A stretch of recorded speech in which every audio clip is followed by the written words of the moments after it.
what makes someone remarkable? Do you mind being described as the white people whisperer? What is the optimal age to get married? That year was the first year that we ever heard a teacher talk about race. Is the college application process fair? You start to find the non-obvious way kind of works. Is there like a cartoonist community? So many times when we go live with these things, it's like 5, 4, 3, 2, 1, boom. Boom.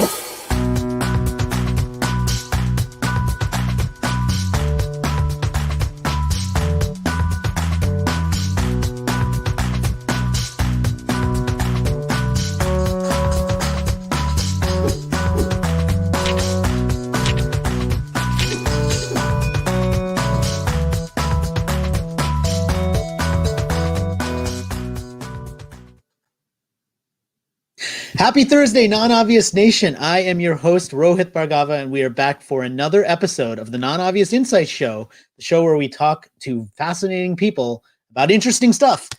Yeah, that's actually the tagline. Well, something like that, but we're trying to get interesting people who are doing really, really cool things. And this week, I am very excited to share that we have a writer and director, Aneesh Chaganty, who you may know of because his films have been taking off right now. So Aneesh, I'm very, very excited to talk to you about owning your creative vision and all of the work that you're doing. Welcome to the Non-Obvious Insight Show.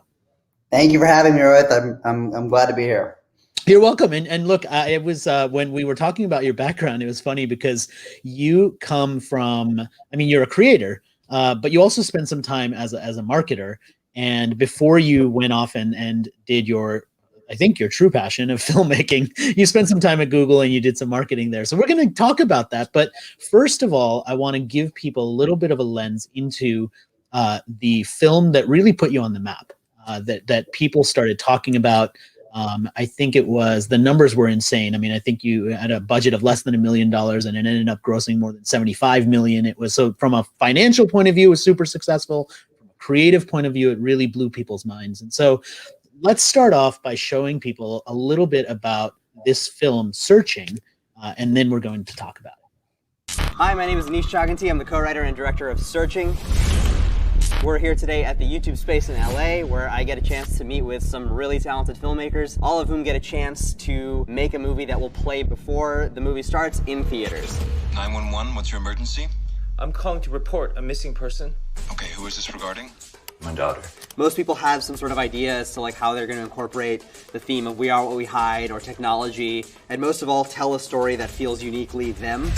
There's 1,000 ways that technology allows for any sort of story, and if you can kind of do that from there, I think that'd be tight.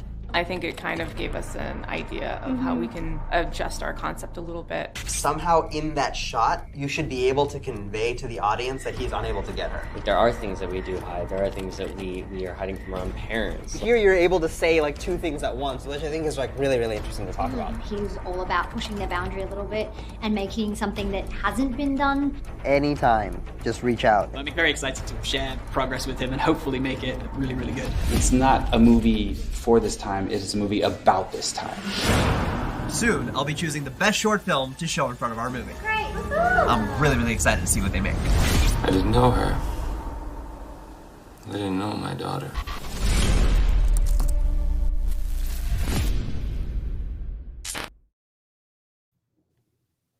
So people get a little bit of a sense of this film, but it was really, I think, groundbreaking in one sense because you took what we are all used to in terms of the social media connections and all the messages and stuff and put it into the film. So talk a little bit about that creative vision to start off and just how unique that was to figure out how to do that. Sure. Yeah. It's a one way to get into a huge answer, but I think Searching was always, by the way, that trailer, I don't think I've ever, that was like a marketing piece that we made for the movie itself when we were encouraging other people to make interesting stuff and put it before the movie. I hadn't seen that in a long time. So hey, blast from the past. Nice. Yeah, blast from the past. What's it called? So when we originally came up with the idea of Searching, it was really under the prompt of trying to come up with something, a movie that took place on computer screens. It was not like we had this flash of inspiration that one day we were just being wow, we should tell a movie on computer screens, and it was basically my co-writer and producing partner, a guy named Sev, took a meeting with a company that ended up, perfect slide. Took a meeting with a company that ended up financing the film, and they had just made a movie called Unfriended. And Unfriended was a film that was a big hit in Hollywood and was the first film to take place on a computer screen. And it was a horror movie that took place on Skype. And this company wanted to follow it up. And they wanted to follow it up with a feature-length film that was comprised of a bunch of short films, all of which took place on computer screens. And so Sev took this meeting with this company and was like, yo, you should meet Aneesh. This is my boy. He works at Google. And at the time, I was making commercials at Google. And it was a very obvious, like, you should meet this person because it's, techie and stuff. So I met with this company. They pitched us this idea of doing something on a computer screen. And I really liked the fact that it didn't take place. It wasn't a feature film because I had seen that film that was a hit for them. And two things struck me like that in a negative way. Number one, that this concept had been done before. And I thought it was such a unique concept that if you do 2 movies on a computer screen, it's done. And then 2, I just didn't feel like it could sustain like the 90-minute runtime of a feature-length film. And so we went off and we're like, let's do a short film. And then 2 months later ended up coming up with this idea for Search as an 8-minute short film. And when we pitched it back to them, just this 8-minute version of the movie, they were like, yo, we have to make this into a feature film. And they brought us into a room and it was just me and Sev and a bunch of executives. And they were like, hey, so we really like this short film, but we don't want to make it. And we're like, oh, bummer. They're like, but we want to make this into a feature film. Aneesh we'll pay you guys to write it. Sev, you can produce it. You can lead produce it. Aneesh will, you can direct your first feature film and we'll finance the whole thing. What do you guys say? And it was one of the weirdest moments because in an instant I said no. And I was like, wait, what? It was one of those. Like, that's not how I thought you were. That's not what I thought you were going to say. It was like, it's one of those things that I look back on with a lot of pride and a lot of, naivety and, stupidity and stuff like that. But, the reason that I was saying no was because it felt like what we were being asked to do was take a concept that we had found a way to work in 8 minutes because we felt like 90 minutes wouldn't work and stretch it right back into 90 minutes for a concept that, for like a type of story that, again, had been done before and what we felt like wasn't deserving of a feature film. And we're only being asked to do that because another movie was a hit as opposed to ours feeling like it actually deserved to be 90. Like the producer next to me, Sev, was like kicking me under the table and looking at me and being like, what are you saying? Like, and he was like, listen. Did you think it was a negotiating tactic? Like, hey, maybe we can get them to up the offer. Yeah, exactly. Yeah. Unfortunately, people who've never made movies before have no leverage in any sort of contractual deal-making phase. So there was no sort of tact here. But Sev essentially was trying to create somewhere there was none, and it was just like, what he means by no, and basically was like, well, listen, we'll get back to you. And so we left. What he meant was maybe. It was what he means by no is maybe. He always does this. So I remember we went to a coffee shop in this coffee shop that we frequent in LA, and afterwards, and he was like, listen, dude, like, he's the guy who's been producing films on the ground. I was the one in New York making commercials at like this cushy job at Google, so like I didn't have this like the POV that he did. He's like, dude, nobody gets offered this. Like nobody ever gets told, here's the money to make a movie. Like it doesn't matter what that movie is. Like we have to figure out a way. They're opening the door for you. Yeah, exactly. Yeah. Like we have to figure out a way to try and make this work. And if we can't make this work for the reasons that you said no, we'll pass. But like we have to try to come up with this idea. Now, did you at that point, did you understand? You're like, okay, I get it. Like, let's do it.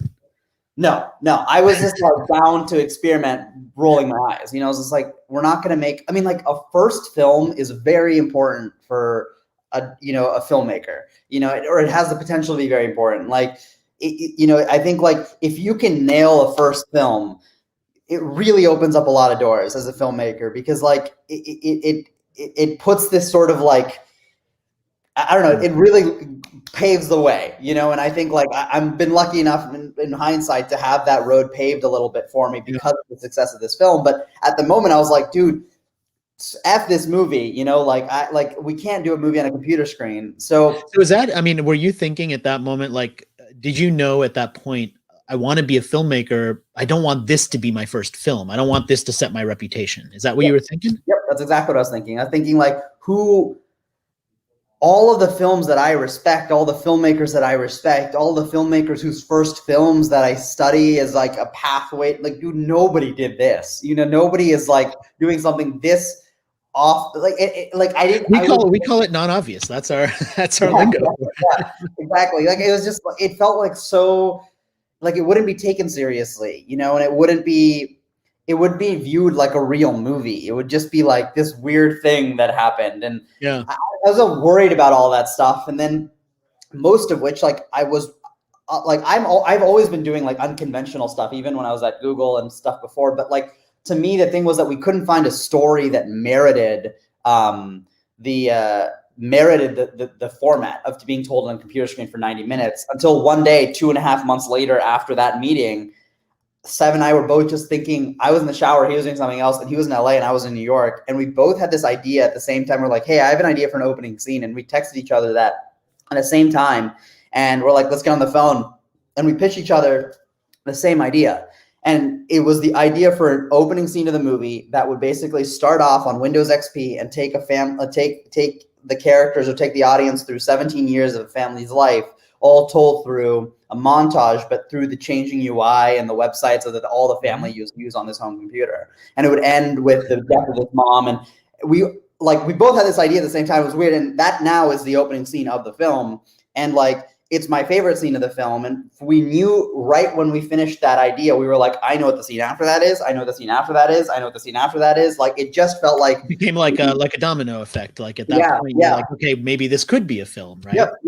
And like, you always know, like, you know, there's so many ideas up until that point that we've been throwing back and forth and all this stuff. And, you know, you're like, yeah, that could work. And you start playing around with it. And then, but when you get that idea that like is the idea, it's just like, that's it. That's the one. Like, so we got really excited about it. And most of all, like, I started to feel like this hadn't been done before. And that if done well, this could be something really extraordinary. So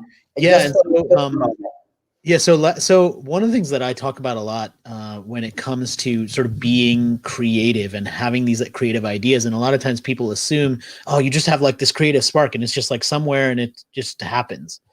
And what's interesting to me is you're talking about this opening scene and telling the story through photos. And I mean, one of the places where that spark came from is the fact that you spent a bunch of time at Google doing ads for Google products and specifically Google Photos. And we actually have one of those here. So I want to show one of the ads that you had produced back in your time at Google. This will be another blast from the past for you. Yeah, but I just think it's interesting to get into that mindset. So let's show that video now. Look at you, Mr. Spontaneous. Feeling good today. Until you realize your phone is in your pocket.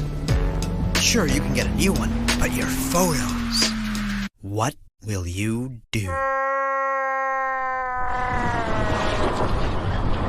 Nothing, because every pic and video you've ever taken in your entire life was already backed up for free with Google Photos. It's funny how that one aged. I mean, now our phones are waterproof and like, you know. That's my voice in that the whole campaign. Yeah, I used to be that dude, and they caught me. I was. Oh, you were gonna actually play that guy in the actual thing for so long because I'm so like I used to work at this place called the Creative Lab inside of Google, and they're sort of like this unofficial in-house agency / like organization that can exist because Google can afford to keep them, and like we just sort of like look out at Google and make things for them without any prompt. So I was a filmmaker there, and I got to make a lot of commercials. And you know, when you're making this stuff, you don't get the budget; you make it yourself, and then you show that to the team that you're making it for. Oh, so is there a version of this where you're that guy? Like, oh yeah, I have it on my. I can just pull that out. All right, that's the original director's cut. So that's the director's cut. The guy who eventually got the gig. Like, you're probably not going to cast him in any movies coming. He stole your gig, right? Yeah, they stole my gig, but you know, that was the most standard commercial that I got to help make there.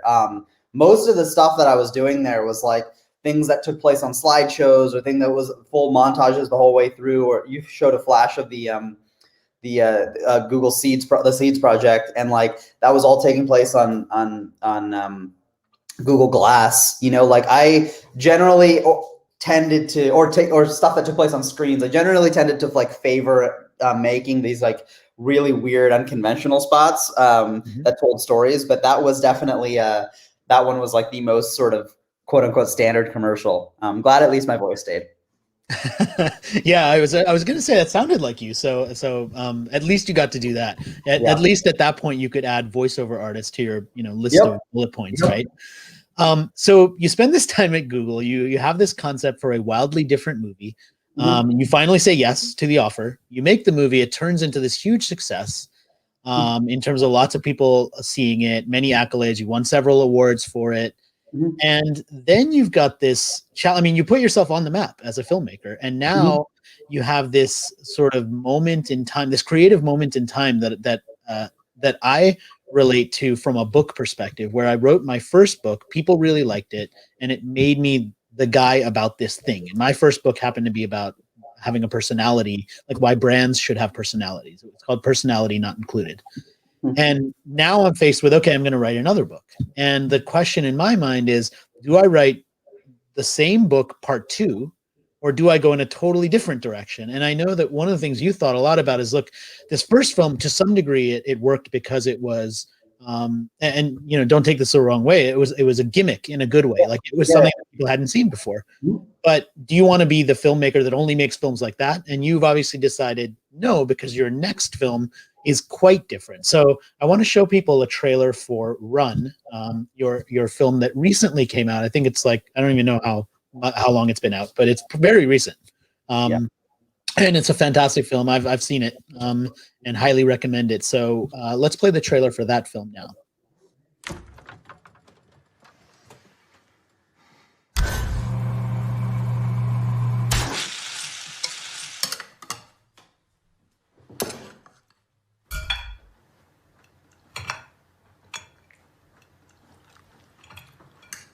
Am I a burden?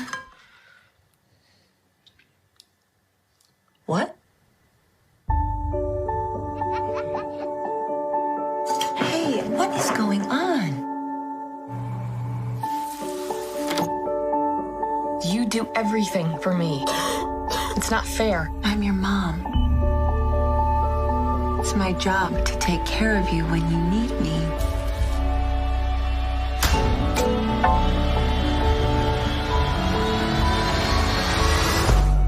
And you need me.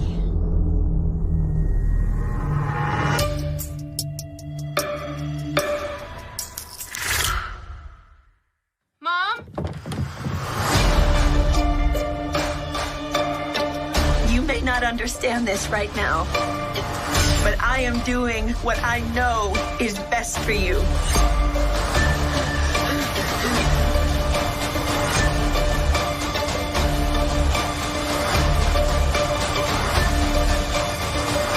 That I've scared you, but I will spend every minute of our lives making sure you never feel that way again.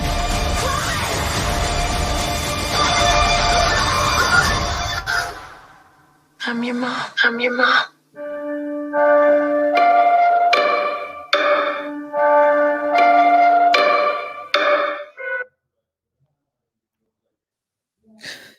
Yeah, so very different feel for this one. So talk a little bit about the creative inspiration behind Run and the story of getting that made. Sure. So, you know, it's so funny. The idea for Run was so inspired by the parameters that I set for the project before we even came up for the concept. And the parameters that I was setting for the project were basically do the exact opposite of what we just did.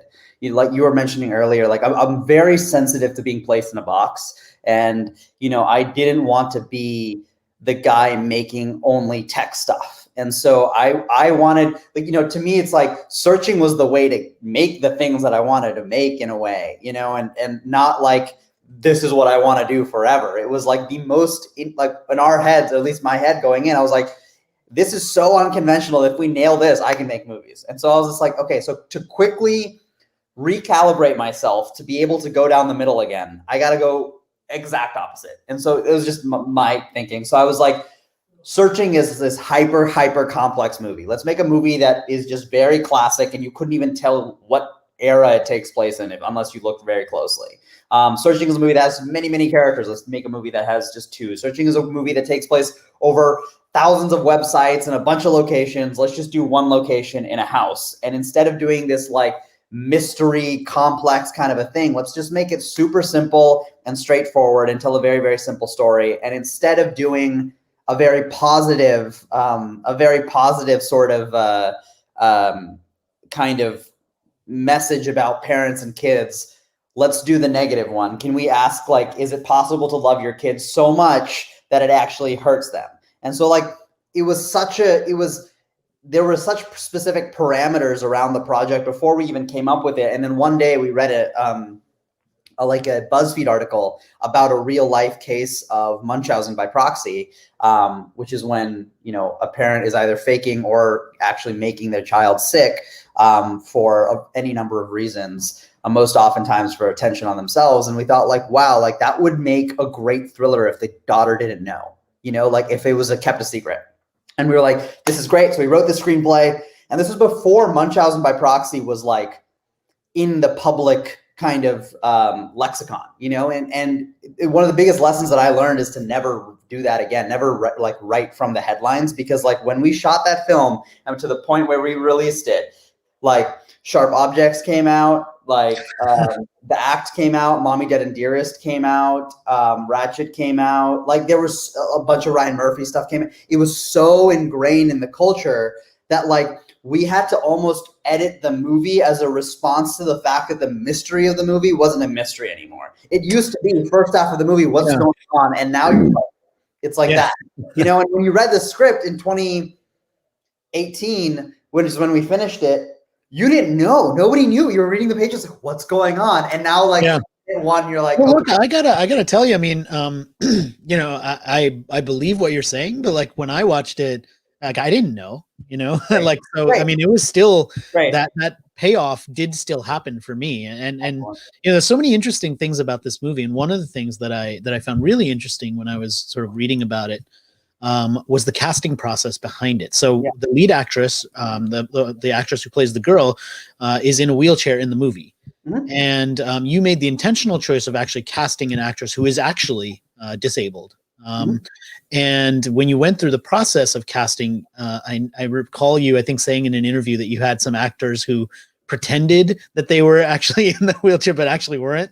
And I just wonder, like, first of all, how do you kind of figure that or deal with that? But secondly, was it important to you to cast someone who had the disability that they were actually playing in this part? Yeah, so I'll talk about the first one first because that's the easiest one. That's just a dismissal. But like I think like that was Seb's quote, not mine. But what he was referring to was, and one thing that I learned is that disability is a huge word. It is that word, like my idea of it going into shooting this movie or going into writing this movie was like very specific to what I imagine disability looks like. But disability is an umbrella that encapsulates 5 times, 10 times, 15 times the amount of people that were in my specific head of it. So like when we were looking at people who sort of didn't feel like they fit the bill for what we were looking for disabled, what that meant was that they didn't like look like the disabled we were, but like we were looking for, but like they had a disability in another way, in an invisible disability, and something like that. So I think like, it's not that there were entirely people just lying about, not being able to walk or something like that. It's just that the words disability, they took and stretched it to the sort of furthest extent to how to apply to our film.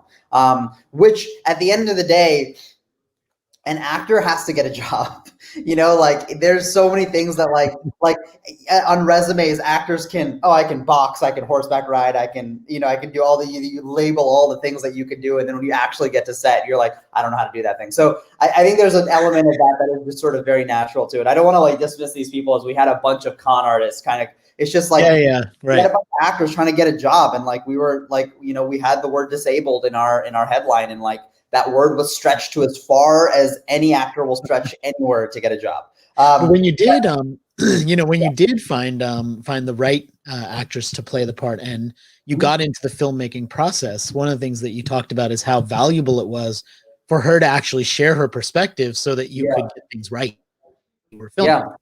Yeah. So she, I'm a able-bodied, brown guy writing a disabled white woman. And so it was just like very aware of that from the beginning, that we were writing something that was not of our experience. So like from the beginning, once we found Kira, who had never been in a movie before, we found her in a Columbia dorm room, just submitting a tape, she took a semester off Columbia studying like creative writing to shoot this movie with us. So we just sort of plucked her out of nowhere, and like now she's famous, which is really cool. But when we brought her onto the set, which we shot in Winnipeg, we shot the movie in Winnipeg, Manitoba, Canada. The first thing that I would spend hours and hours and hours and days with her, going over every line of the script and making sure that, number one, she knew what the whole world was, but also me asking her, like, is that real? Is that real? Tell me what's not. Tell me what's wrong here, because tell me what's coming from the perception of disability, or from the perception of what I think someone in Chloe's position, the character's life would be like, versus what yours actually is. And what did you change? I mean, I'm curious. Like a lot of tiny things. For example, like her room looked totally different when I used to draw. I storyboarded every single frame of this movie, and everything was so precious to me, and how the shots were going to move and everything like that. And I remember having to throw a lot of that away for her. Anything that took place in her room, and for a movie that takes place in a house, well, there's a lot of stuff in her room. And like, because it just wasn't designed to the way that she would live her life that way. Like to be specific, there used to be stuff all around the wall. And then we realized like there's no way she'd ever be able to reach it without anything. So everything sort of like, if you look back at the room now, everything kind of gets lowered to a point where it's just like accessible. And like, which I think is a really awesome end result, where it's just like so specific and only could be in this movie and about this character. But things like that, tiny decisions about like where things would be located, tiny line changes, behavioral changes, things like, for example, I learned that Kira, being able to push somebody in a wheelchair is something that many, like, I think able-bodied people just be like, do as an act of helping other person. But like to her and to other people, it's just like removing a sense of agency. So we learned to never ever, sort of just push or touch the wheelchair unless she was asking for help. And I thought like that makes total sense. I wouldn't want anybody pushing me to go somewhere, if that was like into something. So, and those were in their own little ways, tiny elements that were reflected in the script that were like constantly changing based on her own lived experiences. And so we just made her a very big part of the process early on, and ran everything by her, ran the title by her. I was just like, is this mean? Like, is this wordplay like offensive? And, and talked to a disability studies professor at Brown we changed the ending of the movie because of her, this disability studies professor, to something I'm very proud of. So there was a lot of just like asking around for fear of just not getting this right. So, I mean, this kind of fits into a big topic right now, which is diversity and inclusion, and really kind of embracing other perspectives. And it sort of sounds like along the way to making this movie, you took this approach of kind of true empathy, right, for a character. I mean, there's certainly films that I'm not really been involved in any films, but I'm supposing that there are some films where people come in and they're like, look, that's the script, that's how it's written, that's what you're going to do. If you have any suggestions, like, keep them to yourself, right? Yeah. And that's obviously not the approach that you took here. And so I wonder if you could just, to close us out, because we're sort of hitting our time where we've got to kind of finish this out. I wonder if you could talk a little bit about that diversity angle, both in terms of kind of you and getting your perspective as, a brown guy directing films that are not about brown people necessarily, right? It's not like you're typecast to like, you got to do this type of film because this is who you are. All the way through to just the ability to think about diversity in casting and the work that you're doing and what you're working on next. And I want to hear about what you're working on next too. Sure. I mean, The first time, to be perfectly candid with you, that I was sort of like had a personal experience with the power of diversity, the power, like the impact of seeing oneself on screen was actually not was with Searching, and I had no idea at how when we cast John Cho in that movie, it was not. I'm probably admitting to some sort of ignorance here on my own behalf, or like lack of like diminishing my own skill set here, but like it was not because he was Asian. It was not like to make a point about Asian. We were trying to get anybody, you know, like we were like nobody. So it was like John Cho's involved, lock him, you know, and yeah. So, when that movie ended up coming out, we found out on the red carpet that like this was the first time ever that an Asian American was headlining a thriller, and like you could see that effect that it had on people. I still get messages to this day, like on DMs and like on Instagram or whatever, just talking about how important that seeing somebody in a role like that meant. And from then on, it sort of became this sort of like thing that I realized, like, man, like this absolutely has to be a card that we're sliding into the deck of every movie we make. Something that is like putting people on screen that otherwise wouldn't have the opportunity to be in this sort of a story is always going to be, if you can stack the deck, you can always slide something in that theoretically doesn't belong there. And like whether or not people like the movie, which is going to be a subjective opinion, this will always be an objective win. And I think like moving forward, we started realizing like we should always do that. There's no reason that like I can't tell. First of all, I'm very conscious of the fact also that nothing I've directed so far has been with an Indian lead or a brown lead or something, and I'm going to change that in the next movie. So, but you know, like it just was very. It just felt like no brainer that we can do that. Like, why can't we do that and like make people feel that way? You know, and like maybe who knows? Maybe our Rotten Tomatoes score goes up as well. But like, it just felt like a no brainer to make people feel that way because it was such a genuine like. God, I can't imagine what I want to make people feel this way all the time. And you know, and hopefully we can continue to do that. I love that. Well, I'll be definitely watching what you're going to be doing next. Tell us a little bit about, you know, what's in store, what's coming next, and just kind of close us out with that. What do we have to look forward to? Sure. So I got like a couple. We have Searching 2 going along, but I'm not directing that or writing it. Seb and I wrote the story, and the original editors of the movie are going to be writing and directing that one. That just got announced yesterday. And then I've got a television show that is really, really cool that we're working on. But the most sort of passion project kind of thing that I'm working on is my next movie, which is sort of a heist film, sort of set against the backdrop of the immigration industry in America. And that's like our way into a heist movie. I think I really like this idea where I like to, if I'm looking at a macro lens, where I get to like go from subgenre to subgenre to subgenre to subgenre for like never repeating the same thing, but just making my own version of every one of these kinds of things. So the next one will be a heist movie. Love that, a heist movie about the immigration. I mean, I'm already intrigued. That's fascinating stuff. Well, thank you for taking some time to just share the creative vision behind it, your journey, your path to get here. I mean, it's just been such a fun interview. I really appreciate it. I appreciate your time too. Thank you, Rohit. I appreciate your questions. You ask good ones. You're welcome. You're welcome. Thanks.